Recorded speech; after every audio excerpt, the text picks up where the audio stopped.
नमस्कार दोस्तों, bank Nifty analysis की एक और वीडियो में आपका स्वागत है। आज बैंक निफ्टी की एक्सपायरी थी और हमने एक ट्रेड लिया, ज़्यादा बड़ा मूव नहीं पकड़ पाए। उसका रीज़न भी मैं आपको बताता हूँ। और एक ट्रेड लिया, 40-50 पॉइंट्स का प्रीमियम मिला अपने को, बट ठीक है, सेटिस्फाइड है। और एक बार चलिए चार्ट पे जल्दी से मैं आपको अपना पहले ट्रेड दिखाता हूँ, मार्केट का कैसे आज मार्केट मूव की वो दिखाता हूँ, फिर आपको एक बार डेली टाइम फ्रेम पे मार्केट का ओवरऑल व्यू भी समझाता हूँ। चलिए देखिए, मार्केट में जो लो है, देखो ये जो लो था, ये प्रीवियस डे का लो था। मैंने आपको बताया प्रीवियस डे का लो, प्रीवियस डे का हाई, प्रीवियस डे की क्लोजिंग बहुत इंपॉर्टेंट होती है इंट्राडे ट्रेडिंग के लिए। मार्केट का ये लो था, यहाँ इस कैंडल में ही मार्केट की जो थी वो प्रीवियस डे की, ये देखिए ये प्रीवियस डे की क्लोजिंग थी, ये प्रीवियस डे की क्लोजिंग थी। आज होता क्या है, आज मार्केट में गैप अप होता है। ये देखिए यहाँ ये मार्केट में गैप अप हुआ, गैप अप होते ही मार्केट में सेलिंग प्रेशर आया और फर्स्ट 5 मिनट की कैंडल ने ही प्रीवियस डे का लो और प्रीवियस डे की क्लोजिंग दोनों के नीचे क्लोज कर दिया था। अब मैं इसको निकाल देता हूँ, इसके दोनों के नीचे क्लोज कर दिया था मार्केट ने। जब दोनों के नीचे क्लोज कर दिया तो फर्स्ट साइन तो हमें वही मिल गया था कि मार्केट में जो है वो सेलिंग प्रेशर है। अगर बायर्स में ताकत होती, बायर्स एग्रेसिव होते, तो आप एक बात नोट रखो कि प्रीवियस डे की कैंडल का लो कभी नहीं निकलने देंगे। अगर मार्केट बाइंग साइड की ही है और बायर्स में अगर स्ट्रेंथ है तो वो प्रीवियस डे का अपना जो लो है उसको कभी नहीं निकलने देंगे, ध्यान रखना। सेम चीज़ आप सेलर्स की कंडीशन में लगा लो, जब मार्केट डाउन साइड की होती है, मार्केट का टॉप जो है सेलर कभी नहीं निकलने देंगे। सो फर्स्ट साइन मिल गया था, बट क्या था, इतनी बड़ी कैंडल बनी हुई है। अब इसमें स्टॉप लॉस कहाँ लें? स्टॉप लॉस तो इसका टॉप ही है, ये तो है नहीं कि हम कहीं मन मर्जी का कोई मान लेंगे। अब बेस्ट चीज़ क्या होनी चाहिए थी, या तो मार्केट या वापस पुल बैक देती, इसके कंपैरिजन में एक लोअर हाई बनाती और लोअर हाई पे कोई रेंज बनती या फिर कोई ट्विजर्स टाइप मिलता, कुछ मिलता, तभी तो हम नीचे का सेलिंग का ट्रेड ले लेते। एक कंडीशन तो ये थी, मार्केट यहाँ आई, थोड़ा वापस आती, पुल बैक देती, फिर वापस नीचे आती, यहाँ हम ट्रेड ले लेते। या एक कंडीशन ये थी कि प्रीवियस डे के लो ब्रेक हुआ, ब्रेक होने के बाद यहाँ कंसोलिडेशन मिल जाती, कंसोलिडेशन मिलती, कोई रेंज मिलती, रेंज का downside further break down होता तो हम ट्रेड ले लेते। बट कोई दोनों में से कोई भी कंडीशन नहीं हुई। मार्केट एग्रेसिवली सेलिंग हो रही थी, सेलिंग प्रेशर ज़्यादा था, बायर्स ज़्यादा इसको होल्ड कर नहीं पाए और यहाँ पे मार्केट ने थोड़ा कोशिश की रुकने की, बायर्स हल्के फुल्के बायर्स आए होंगे। सो 2-4 कैंडल यहाँ रुका भी, न्यूट्रल टाइप कैंडल भी बनी, बट कोई क्लियर कट रेंज नहीं मिली, अपने को ट्रेड नहीं मिल पाया। इसका मतलब यही था। दिखने में तो बहुत अच्छा लग रहा है कि मार्केट वन वे गिर रही है, बट यहाँ पे कोई ट्रेड लेंगे तो किस बेस पे लेंगे? स्टॉप लॉस नहीं था अपने पास, मार्केट गिर गई, नीचे गिर गई। तो नीचे मार्केट में टारगेट था, मैंने आपको बताया था पहले ही, देखिए ये अपना टारगेट था 47,770, जो ये लो बना हुआ था, ये टारगेट था। यहीं पे आती है मार्केट, यहाँ पे आके कंसोलिडेशन देना स्टार्ट करती है, जो अपने को चाहिए होता है। कंसोलिडेशन दी, कंसोलिडेशन के बाद या तो इसका अपसाइड ब्रेक होता है या इसका डाउन साइड ब्रेक होता है, हम ट्रेड ले लेते, हम तैयार थे। अपसाइड ब्रेक नहीं हुआ, मार्केट ने इसका डाउन साइड ब्रेक कर दिया, इस पूरी जो रेंज बनी है इसका डाउन साइड मार्केट ने ब्रेक डाउन कर दिया। ठीक है, ब्रेक डाउन कर दिया, अपने को चाहिए एंट्री।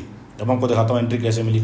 देखो मार्केट ने डाउन साइड ब्रेक किया, ब्रेक करने के बाद ये जो पहले जो स्पॉट थी 47,770 वाली है, अब मार्केट ने पुल बैक दिया, इसी के पास जाके एक ट्विजर बना दी। ये दोनों देखो, ये 2 कैंडल, ये ट्विजर्स कैंडल होगी, ये ग्रीन कैंडल, सेम एक रेड कैंडल, ये ट्विजर्स बन गई। हम बहुत बार आपने देखा होगा कि ये ट्विजर्स को ट्रेड करते हैं। सो ये देखिए मार्केट यहाँ से नीचे आई, नीचे आके मार्केट ने पुल बैक दिया और इसके बाद फिर वापस ये इसी ट्रेंड जो अपना ट्रेंड चल रहा था उसी में मर्ज हो गई।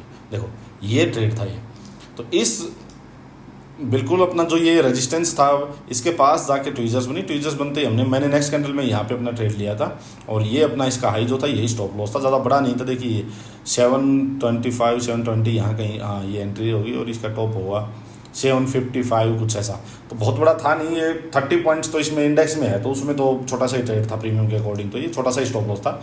मार्केट गई यहाँ पे और मैं एक्सपेक्ट कर रहा था कि शायद ये इसी फ्लो में हो सकता है 47,500 550 इस लेवल को नीचे रिटेस्ट कर दे। देखो जो इसने किया भी बाद में और भी नीचे गई, बल्कि 47,400 के अराउंड ये नीचे भी गई, बट इस पुल बैक में नहीं किया इसने, नेक्स्ट वाले पुल बैक में कर दिया ये, इसमें नहीं किया। यहाँ कंसोलिडेशन देने लगा और इस लो के आसपास ये जो लो बन के गया था इसके आसपास कंसोलिडेशन देने लगा, तो मैंने अपना ट्रेड था वो एग्जिट कर दिया। ठीक है, अच्छा वो एग्जिट किया, अदरवाइज ये ज़बरदस्त फिर पुल बैक आया, स्टॉप लॉस खा जाता अपना। यहाँ जो पॉइंट्स मिले 40-50 हमने ले लिया और उसके बाद फिर एक पुल बैक आया तो इसी रेजिस्टेंस के पास फिर से देखिए ट्विजर्स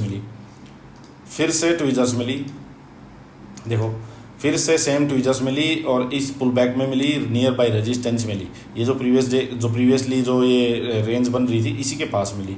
बट क्या था कि यहाँ स्टॉप लॉस बहुत बड़े बन रहे थे। देखो स्टॉप लॉस बड़े थे, यहाँ एंट्री मिल नहीं रही थी। अगर बिल्कुल ये क्लोज में जाके कोई एंट्री देता तो हम पक्का इसमें एंट्री लेते, क्योंकि ट्विजर्स को बहुत ट्रेड करता हूँ मैं। और बट यहाँ स्टॉप लॉस बड़ा था तो मैं यहाँ ट्रेड नहीं ले पाया। जो व्यू मेरा यहाँ था वो वही व्यू देखो यहाँ गया, वो गया भी बिल्कुल। क्या ज़बरदस्त इसने, अगर ये ट्रेड हमें यहाँ ये मुंह मिल जाता तो क्या ज़बरदस्त ट्रेड होता है एक्सपायरी वाले दिन। सोच सकते हो आप कि पूरा जितना प्रीमियम था सब प्रीमियम खा लेते हैं पूरा। ये मुंह मिला ज़बरदस्त, बट वोलेटाइल देखिए मार्केट कितनी ज़्यादा है। जिस कैंडल में नीचे गया उसी कैंडल में वापस पुल बैक आ गया। तो ये क्या हो रहा है मार्केट में, कितनी वोलेटाइल है मार्केट, आप इसको देख सकते हैं।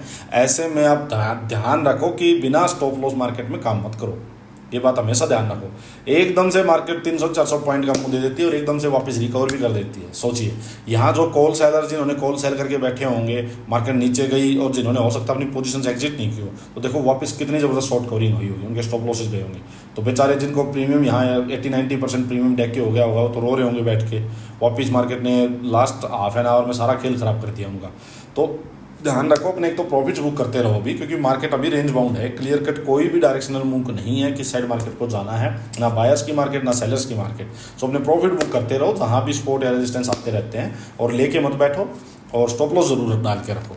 तो ये अपना मूव था, एक ट्रेड था। अब चलिए एक बार कल का एक बार डिस्कस कर लेते हैं। मैं आपको एक बार डेली टाइम फ्रेम पर लेके चलता हूँ। देखो मार्केट में कोई डायरेक्शनल कहीं भी वन साइडेड कुछ पता नहीं लग पा रहा है अभी। देखो ये मार्केट का, ये देखिए आप, ये नीचे जो है ये पूरा डिमांड जोन बना हुआ है, डिमांड जोन है ये। अप साइड में मैंने आपको बताया ये जो मदर कैंडल बनी है इसका हाई 48,250। अब ये जो देखिए नैरो होती जा रही है यहाँ से मार्केट। अब ये या तो अप साइड ब्रेक करेगा, डाउन साइड ब्रेक करेगा। अप साइड ब्रेक किया तो मार्केट टोटली बायर्स के कंट्रोल में हो जाएगी। अगर इसको डाउन साइड ब्रेक कर दिया तो देखो कितने दिन का ये नीचे डिमांड जोन है, बहुत स्ट्रॉन्ग सपोर्ट है। अगर इसको ब्रेक करता है तो यहाँ तो बहुत ज़बरदस्त फॉल आने के चांसेस हैं। फिर मार्केट इसको रिटेस्ट करेगी, हो सकता है इसको भी रिटेस्ट कर दे। सो अब आप ध्यान से दोनों साइड के लिए तैयार रहो, जैसा प्राइस एक्शन दिखे वैसा ट्रेड करो। अब एक बार मैं आपको कल के लिए बता देता हूँ। देखो डेली टाइम फ्रेम पे बताता हूँ। अगर मार्केट आप खुद देखो, इसमें ना कहीं बायर्स का पता लग पा रहा है हमें मुंह, ना हमें सेलर्स का पता लग पा रहा है कि मार्केट है किसके कंट्रोल में। अगर मार्केट मान लो सेम लेवल पे यहीं पे ओपन हो जाती है कहीं भी, अब जहाँ क्लोजिंग हुई है मार्केट की यहाँ कहीं मार्केट ओपन होती है, तो अगर डायरेक्ट अप साइड जाने लगे तो हम बाइंग का ट्रेड भी नहीं ले सकते। अब कैंडल देखो आज की, ठीक है, डाउन साइड आने लगे तो नीचे बायर्स हैं, डिमांड जोन है, हम डायरेक्ट एकदम से सेलिंग का ट्रेड भी नहीं ले सकते। इसके लिए बेस्ट क्या है, इसके लिए बेस्ट ये है कि मार्केट जहाँ भी ओपन होती है, मान लीजिए आज की क्लोजिंग के पास ओपन होती है, यहाँ एक रेंज बना दे, एक कंसोलिडेशन दे के उसका अप साइड ब्रेक करे, डाउन साइड ब्रेक करे, तो हम ट्रेड ले लेंगे। अपने को अपना स्टॉप लॉस भी मिल जाएगा, अपने को थोड़ा सा आइडिया भी हो जाएगा कि मार्केट किस साइड का मूव आ रही है, कौन इसमें ज़्यादा हैवी है, बायर्स हैं सेलर्स हैं। इस बेस पे हम ट्रेड ले लेंगे। अप साइड का ट्रेड लेंगे तो जो भी रेजिस्टेंस आएगा वहाँ हम निकल जाएंगे, डाउन साइड में जहाँ भी सपोर्ट मिलेगी वहाँ हम निकल जाएंगे। सिंपल बात। ये तो हो गया सेम लेवल पे ओपन होती है मार्केट। तो अब अगर मार्केट मान लो गैप अप हो जाती है, अब ये जो इस कैंडल का हाई है आज का 48,100 लगा लीजिए, ठीक है, यहाँ तक कहीं भी मार्केट अगर गैप अप हो जाती है, सुनिए बात, कहीं भी गैप अप हो जाएगी तो एकदम से बायर्स यहाँ पे देखिए कोई डायरेक्शनल, अभी जब तक ये ब्रेक नहीं हुआ तब तक बायर्स यहाँ एग्रेसिव नहीं होंगे। बायर्स एग्रेसिव तभी ऐड होंगे जब इसका ब्रेकआउट हो जाएगा। सो अगर gap up 300-400 point, 300-400 points up side में जाके मार्केट गैप अप होती है तो बायर्स उसको सस्टेन नहीं कर पाएंगे। देन दो कंडीशन होंगी, एक कि बायर्स एग्रेसिव में मान लीजिए बायर्स उसी लेवल को होल्ड करने लग जाएंगे, 1-2 घंटा होल्ड करते रहे, तब उसका अप साइड में ब्रेक हो, प्रीवियस डे आज की कैंडल का हाई का ब्रेक हो कंसोलिडेट करके, तो हम ठीक है बाइंग साइड में मान लेंगे कि बायर्स भाई एग्रेसिव हैं, बाइंग का ट्रेड ले सकते हैं।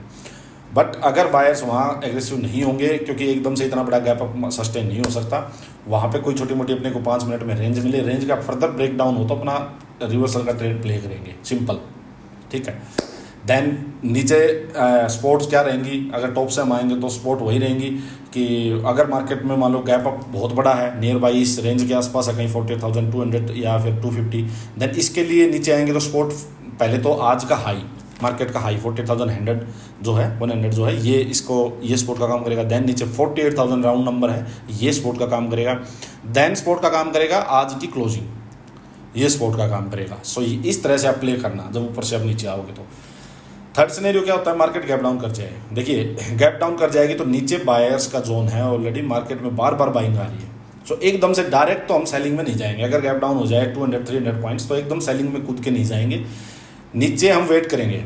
नीचे अपनी सपोर्ट लेवल्स क्या रहेंगी, आज का लो 48,400 के अराउंड, 47,400, देन अपसाइड में 47,500, ये खुद भी एक होल नंबर हो जाता है तो एक सपोर्ट का काम करेगा नीचे। तो इन लेवल्स के पास अगर मार्केट होल्ड करने लग जाती है और होल्ड करके अगर अपसाइड ब्रेक करती है, डाउन साइड ब्रेक करती है, तो हम उसी अकॉर्डिंग ट्रेड ले सकते हैं। बट सीधा गैप डाउन होते ही आप ना बाइंग साइड में जाना, एक कैंडल दिखते ही ना एकदम से डाउन साइड में जाना कि एक रेड कैंडल दिखी तो आप सेलिंग में चले जाओगे। नीचे से हो सकता है एकदम से वोलेटाइल मार्केट हो रखी है, जैसे आज लास्ट में हुआ है, ऐसे ही बाइंग का वापस मुँह आ सकता है। गैप डाउन खुलते ही एकदम से हो सकता है बायर्स एग्रेसिव हो जाए यहाँ पे। सो इस तरह से मार्केट को आप प्ले करना। मैंने आपको तीनों व्यू समझा दिए हैं और इन व्यू को समझ के ही आप ट्रेड करोगे तभी ये मार्केट में सस्टेन कर सकते हो इस टाइम पे। अदरवाइज दोनों साइड के स्टॉप लॉस खा रही है मार्केट। देखिए दोनों साइड के स्टॉप लॉस खा रही है। यहाँ पे ओपन होके अगर कहीं यहाँ ओपन होती है तो देखिए मार्केट के लिए यहाँ 1-2 घंटा रुक के ब्रेक करेगी तो ही अप साइड मूव आ सकता है। अदरवाइज यहाँ कोई रेंज मिले उसका डाउन साइड ब्रेक हो तो अपना रिवर्सल का ट्रेड प्ले करो। यहाँ कहीं मान लीजिए नीचे मार्केट ओपन हो जाती है तो एकदम से कहाँ जाओगे, ना बाइंग साइड ना सेलिंग साइड। देन मार्केट को डिसाइड करने दो, यहाँ कोई रेंज बनने दो, रेंज का अप साइड ब्रेक हो डाउन साइड ब्रेक हो, उसी अकॉर्डिंग ट्रेड करो। चलिए आज के लिए इतना ही। मार्केट को थोड़ा ध्यान से ट्रेड करते रहो और वेट करो क्लियर कट जब तक डायरेक्शन नहीं मिल जाती है। Thank you.